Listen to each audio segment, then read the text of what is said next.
You know, Jennifer, if the Seattle Police Department actually was committed to the reform that they say that they're committed to, you could almost feel bad for them for this month of January that they're having. But this is all pretty self-inflicted.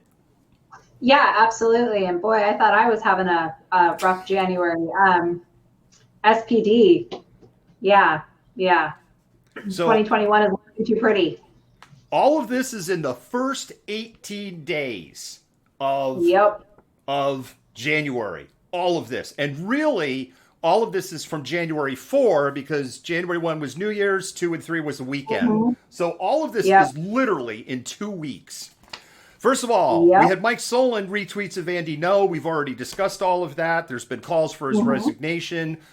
Former police chief Carmen Best. The entire city council was originally 8 out of 9. And then the ninth one said, okay, I made a mistake. Yes, he needs to go. And the mayor, as well as the MLK union.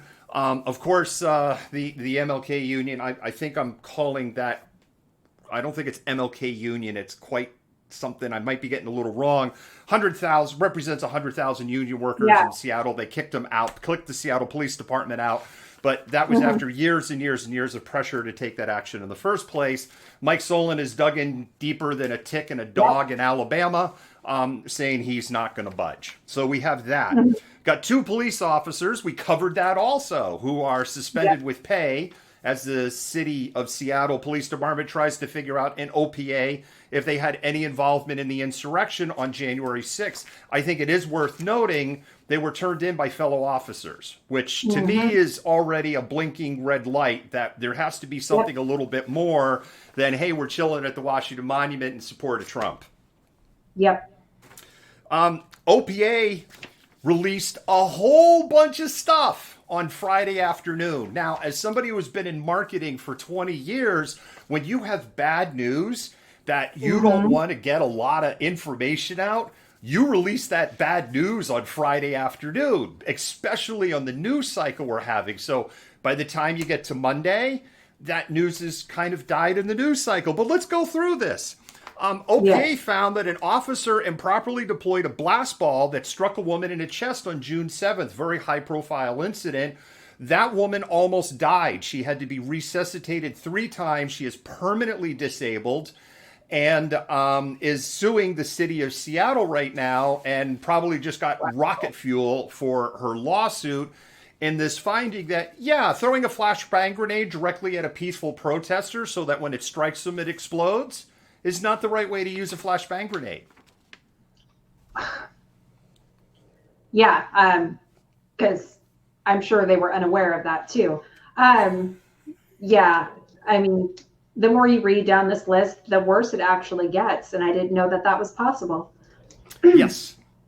Another officer in this batch of OPA findings has their police body cam as well as mainstream media coverage from NBC News on a live showed them overhanding throwing a CS canister directly at people inside Cal Anderson Park, which is a violation of policy use, and the people in Cal Anderson Park were doing nothing.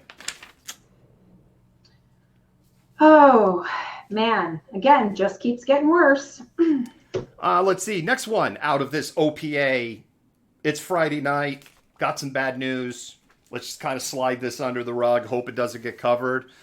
Another officer was identified for improperly throwing a blast ball that hit and injured a man who was, according to the OPA, this is the OPA's word, resting in Cal Anderson Park. The officer could not see where he was throwing the blast ball. And so when he threw the blast ball, I will presume it kind of landed in the homeless area or in a tent or something like that and injured a person who was just resting. So for one thing, why were they throwing them anyway? And second, why would you throw one where you couldn't see where you're throwing it? I don't know. I can't tell you. I don't know. Well, common sense evades them. And then here is the big one. And we're going to tweet this one out and we're going to amplify this one. Jennifer, you remember that tweet about the IEDs on June 6th? This embarrassing tweet where everyone was like, Those aren't IEDs. Those are candles. And nobody threw IEDs at you on June 6th. You remember that? Mm-hmm. Well, OPA found that the SPD's candle tweet was, in the OPA's word, inaccurate. But the employee that posted the tweet wasn't intentionally dishonest. The employee told the OPA they were pressured by superiors against their better judgment to post it because it was more important to get the news out than for it to be accurate. So it was more important to shape their particular version of a narrative than to be accurate about it. Yes, exactly. Because the right-wing media, Fox News, they just latched on to that, and it pun intended, it exploded. And, very quickly, people were like, but it's a candle. And some here in the local affiliates were like, it's a candle. Like, what do you mean? And Seattle police doubled down. Now, there is a person in the Seattle Police Department who has a history of blaming things on the left and exaggerating, and has Fox News on speed dial. Because remember, it was a superior that told them that they needed to get this out. So it couldn't possibly be the first person we talked about on the list, could it? Oh, definitely not. I am in no way intimating or implying that it could possibly be that particular person that had their fingers in the pie at that time. There is no way I would be saying that. Okay, wink, wink, nod, nod. Okay. Oh, wait a minute. The hits keep coming. We have another weekend news from the OPA because, of course, they don't want this in the news cycle. An unnamed officer that was hired in July of 2017 was fired for referring to an African-American suspect to his co-workers as Kunta Kinte, as a pejorative. If you're not familiar with Kunta Kinte, malcontents, Kunta Kinte is the name of of the pivotal character in Herman Wilkes. Is that, am I getting the name on right, Jennifer? I'm terrible with author names. I think so. It's Roots is what it is. With the book Roots, which was also made into a TV miniseries. Actually, twice. It was actually remade. It was actually remade, and one of my PhD advisors, Stephanie Smallwood, who is an African-American historian who writes on the history of slavery, was one of the historic advisors. Oh, wow. Yep. This is so cool. Mm-hmm. The officers complained about the conduct. So the conversation apparently they had as the officers were talking afterwards, and this particular offer was, you remember that Kunta Kinte, and apparently officers complained. So we have that one. That one came out over the weekend. They're having a great 2 weeks. Yes, We're they not are. done, Jennifer. We have Officer Eric Whitehead. He's under OPA investigation, but I know you have a story prepared for that. So we're just going down the chronological timeline. That one came out on Sunday. And then we have this one today. Officer Mika Harmon was caught on body camera referring a homeless man to Cal Anderson Park on August 21st to be able to get services. She goes ahead and advocate that there's shelter there and there's food and people that's going to help her. But Jennifer, there's a small problem. The Seattle police swept Cal Anderson Park on August 14th, and then they went ahead and swept it again on September 1st.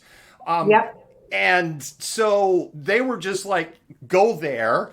And the Seattle police's position is, well, we just refer homeless people to the closest resource. And mutual aid, which Seattle police raided, threw out, destroyed, ate food from multiple times.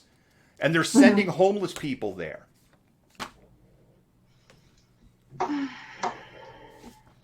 While simultaneously, Seattle police complaining about the homeless people there. And having, again, a certain person in the Seattle Police Department who has Fox News on speed dial and goes on to Tucker Carlson all the time. Especially during that period where he was particularly emboldened and getting a lot of airtime on Fox News. Well, that's because Seattle and Portland were on fire, burning down probably from that candle IED. While her body cam was still rolling, she's telling another police officer, referring to Cal Anderson Park, the same park that she referred this homeless person to go to.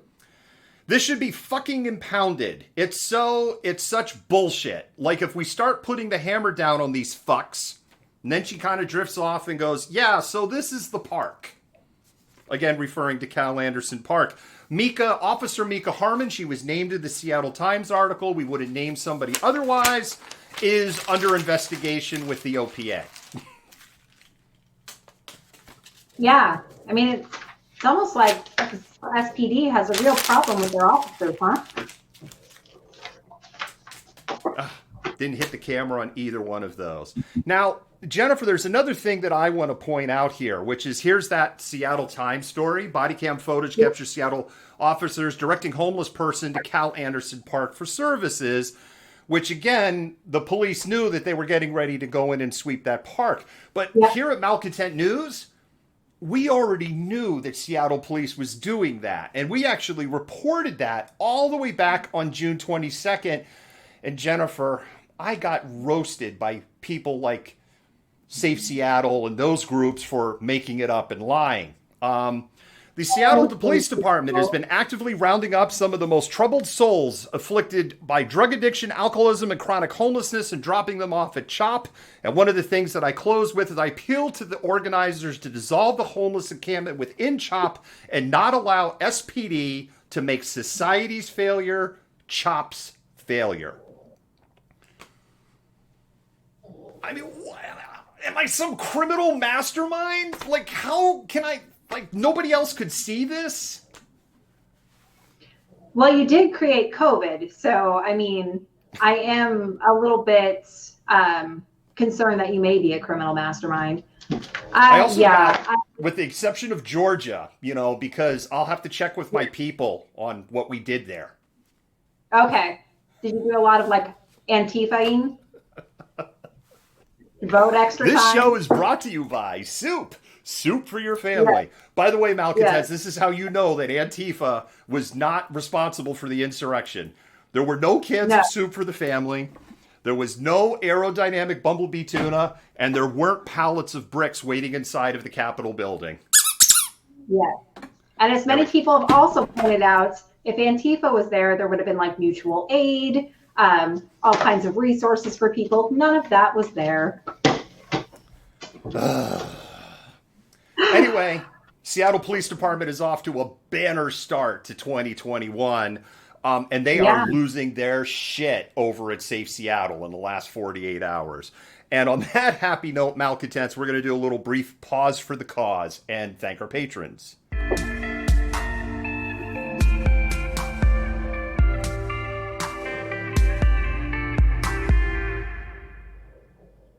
Hi, Malcontents. I'm David, the Malcontent, and I'd like to talk to you for a moment about supporting independent media. When you support us, you help us bring the before, during, and after. You help us defend the First Amendment.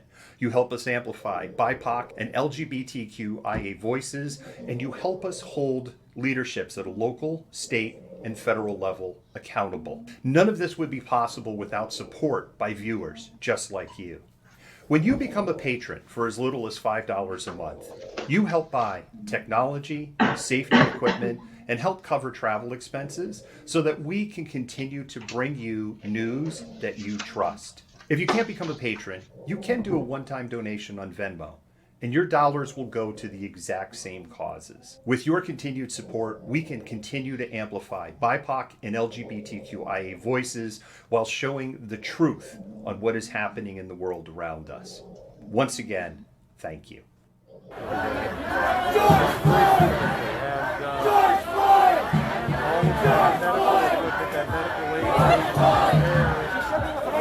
I initially kind of came in and, said, hey, we're going to have to start moving people.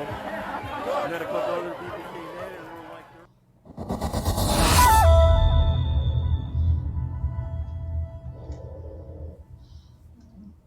Seattle police to be held accountable for their actions. We're not going without. No justice, no peace. No justice, no peace. No justice, no peace.